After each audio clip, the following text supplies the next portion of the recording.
Ég kom til Íslands fyrir 6 árum til að vinna sem au pair á Bóndabæ.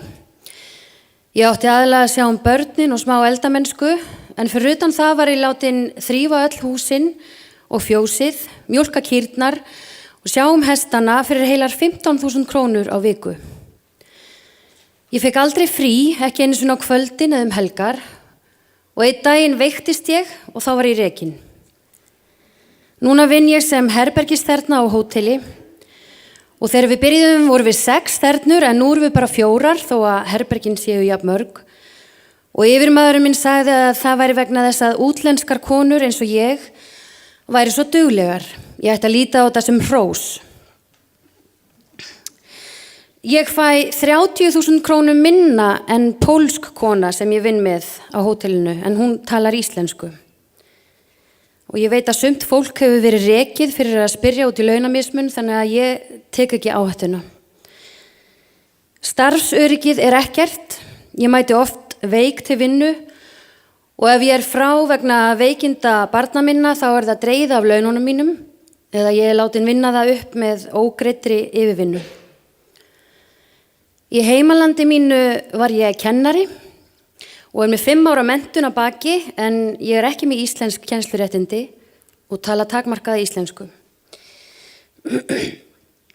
Ég held stundum að margir Íslendingar vilji í raun ekki að útlendingar læri íslensku. Þessi lægri staða okkar hentar þeim vel. Og ég veit að stéttarfélagið mitt getur hjálpað mér og kannski borga fyrir mig íslensku tíma en yfirmaðurinn minn, hann leyfir mér ekki að komast frá vinnu til að fara á námskeið og þess vegna læri ég ekki nýja hluti sem gerir mig kleift að komast kannski ofar í vinnunni og þess vegna er ég alltaf á botninum. Ég var einu sinni að þrífa eitt herbergið og þá kom yfirmaður minn mjög drukkinn og hann lokaði og læsti hurðina herberginu, hvíslaði að mér að ég væri með svo fallegt svart hár og svo greip hann fast mig og nauðgaði mér. Ég skalf öll og nötraði á meðan ég heyrði í þernunum frammi og þegar hann var búinn þá tók hann mig hálstaki og sagði að ég mætti ekki segja neinum frá þessu annars yrði ég rekin. Ég sagði samt manninu mínum frá þessu mörgum mánuðum seinna en hann reiddist bara og sagði ég hefði örugglega gefið honum undir fótinn. Mig langar til að fara frá honum en þá verði ég örugglega send úr landi og ég veit ekki hvað verður börnin mín.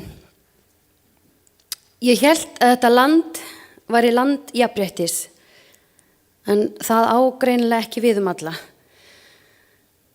Konum eins og mér er haldið niðri og á jaðrinum og það býr til meiri fordóma og færri tækifæri fyrir okkur og við verðum alltaf áfram staðalmyndir í huga fólks.